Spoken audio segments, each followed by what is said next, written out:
much. I want to turn now to our political analyst, Michael Yaki, who in another life was a San Francisco County supervisor. An earthquake analyst. Yeah, right. And you also ran the city's disaster response to Loma Prieta back in 1989. Right. When I worked for Congresswoman Pelosi, I basically took the lead in getting the federal government involved in bailing out a lot of the folks here. And what's interesting here is a lot of the parallels that you see with Loma Prieta 25 years later.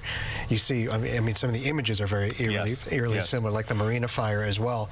But what's important here is that Napa County, the city, their next step has to be to ask the governor to prepare a disaster declaration to the federal government, because that triggers a number of things, all of which are going to be very important to the rebuilding of Napa and to the residents there. Yeah. So what it does is, if the president then designates this as an emergency area, what happens is that FEMA comes in. FEMA comes in with not just personnel but money. And when you have mobile, like in that mobile home, for example, there are federal programs to give temporary housing to people who are displaced. For people whose insurance doesn't cover all the damage, there are federal programs to cover the gap in that, whether it's through loans or and for public infrastructure, for roads, for buildings, for the city buildings especially. There's a 75% federal match program. Is that high? It is that high. It's the only way that we got City Hall in San Francisco rebuilt. Was through federal government. And even then you have to be a little persistent.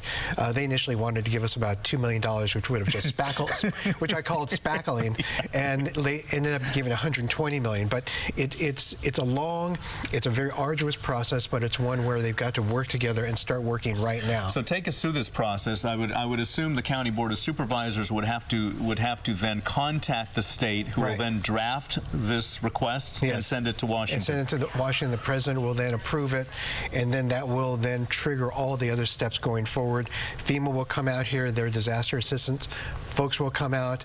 However many people are displaced or whatever damage is done, they'll start doing assessments of individuals, of roadways, of the public buildings, and then start basically writing checks. And that's the most important thing for a lot of businesses and residents, is getting those checks as soon as possible. An interesting point about downtown Napa, there are a lot of small individual business owners who are working there, and this is their bread and butter, and should their business be closed for any significant amount of time, they're out of it. Well, there are programs in the SBA, for example, is part of the FEMA response program, and there are economic loss programs to help people with the fact that they're losing income during this period of time. It's not perfect, but it does help a lot of people out. And I think one of the more important things to remember is that even though we're here covering a disaster and seeing all this damage and what have you, there are still businesses that are viable there. I mean, one of the things that was important during Loma Prieta was that we were trying to tell the national media,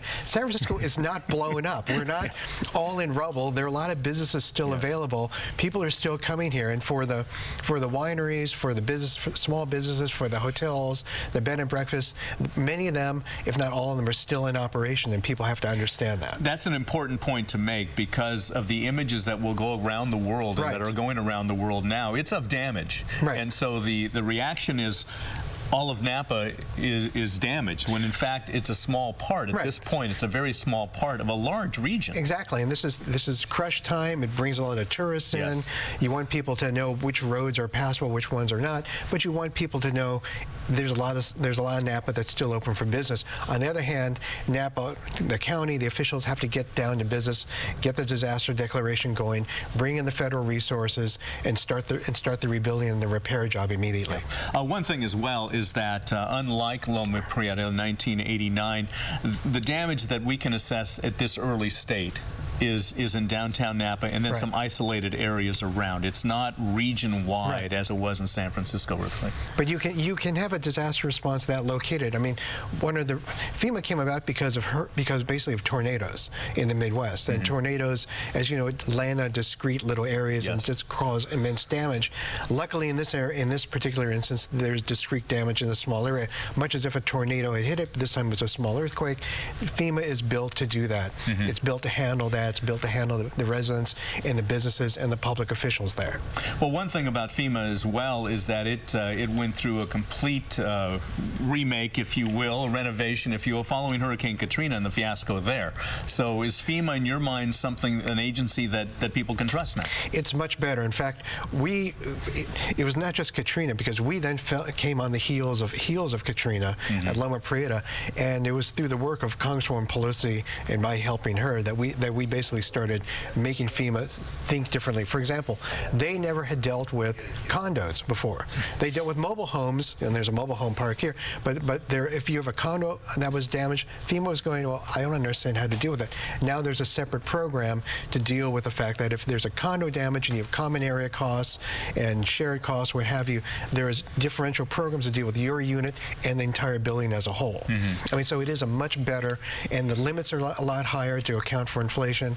It's a much better program. It's not perfect. You really have to work on them, but it does work better. Well, you need to be persistent, as with most things, yes, in order to get what you need. And in this case, it's not going to be any different. So, based on what we see, and I may be putting you into a tight spot here, but based on what we've seen, is it a legitimate request at this point? Absolutely. When I was driving in, I was hearing the news about the courthouse, the library. Those are classic public buildings that are eligible for public assistance under the federal government, and I'm sure that neither Napa nor the state has enough money to deal with it. And it's not just rebuilding it, it's also, if the building codes require it to be built to a higher standard, this is one of the big fights I had with FEMA, and they now see it our way. They understand. They understand it. Is they will fund that essentially hazard mitigation part in order to get it up to code, to get it up to a better thing. Now, the wild card in all this is the state historic building operation, because they have a tendency to not want any hair or line or brick out of place. That you have to work very closely with them when you're doing these kind of retrofits and rebuilds very closely. But only the federal government has the resources to take a building and make it not just what it was, but better than what it was according to current code. Yeah. Well, we'll be watching, but the next step would be to have that declaration. Yes, all right, absolutely. Michael, thank you for providing this perspective. We really appreciate it. We'll be calling on you throughout the morning. Thanks a lot. That's Michael Yaki, who is our political consultant, but also was working with Congresswoman Nancy Pelosi back in 1989 to get things back to shape here in San Francisco.